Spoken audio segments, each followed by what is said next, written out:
coming at you today with another video from the tobacco company in Lemoyne, Pennsylvania. Very hot here in PA today. It's about 95 degrees and we have humidity like you wouldn't believe. Smoking on a new Chrono they just got in. For Connecticut, it tastes pretty good. I'm not usually into them, but I like trying new and different things. So it's like, let me give it a whirl. Now let's get into today's topic of discussion. Now I did a video not that long ago talking about how there are some good watches, you know, for under $3,000. So it got me thinking, I'm not going to do a series. If I find things that people might be interested in, I'll probably do a video on it, but it's not going to be a series. But today's topic of discussion, like I just mentioned, will be about things like that. Now, and obviously, like I said, I read a lot. If you guys are into magazines or if you're into reading about watches, I highly recommend Watch Time magazine. I've read all the others. This one is typically the best in my opinion. I'm a little biased. They published a couple of my articles for me back in the day, so I feel privileged to be in the magazine. But we're going to talk about the Tudor today, the Heritage Chrono Blue. Now, obviously, that's on the cover. You know, you can pause this, read it for yourself. Now, the rates for this are pretty good, if you can see that. Not bad at all. And the price is $44.25.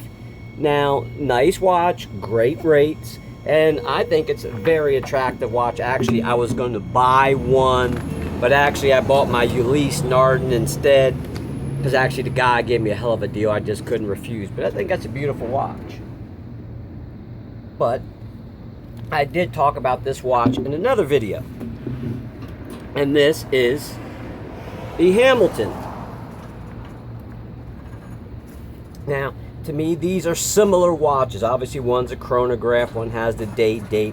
I've owned chronographs. I've never used them. You know, this would be more of a use to me than the Chrono, but needless to say, I think they, you know, have that retro 70s look going for them both.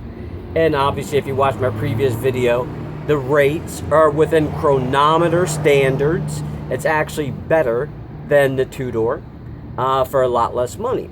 And I think these are comparable watches. Now, obviously, you're going to get a little extra with the Tudor that you won't get with the Hamilton. The Hamilton has a sapphire crystal in the front.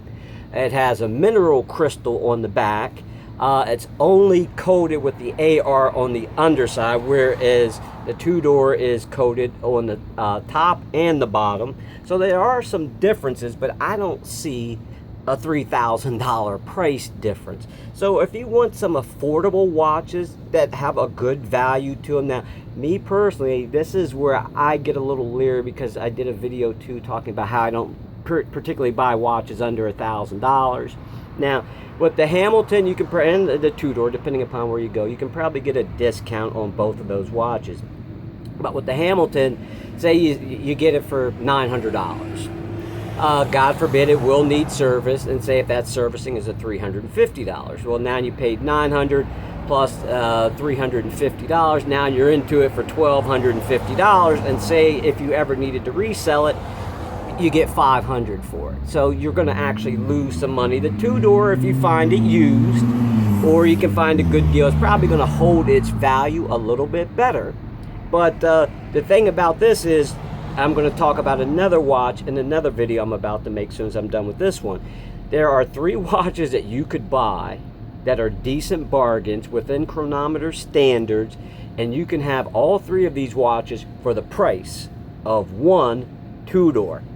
So it all depends how you want to look at it. You can own 3 for 1. The rates are just as good. I mean, they're using stainless steel. Obviously, they're using ETA movements. This particular movement's a little bit better for the Hamilton. The only reason why I say that is the rates are better, and then it's got a better power reserve. It's 80 hours versus 42 hours, which is nice. So once again, if you're thinking about buying some luxury watches, because the reason why I started this channel is to help new people out, but if you're an old time watch collector and you want some value and you want some bargains, this is a watch I would check out and compare it against the Tudor. And I think you might want to save that extra $3,000 and buy yourself some other watches.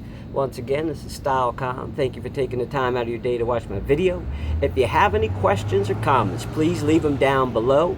As usual, if you like, please subscribe and give me a thumbs up, and I will see you in the next video.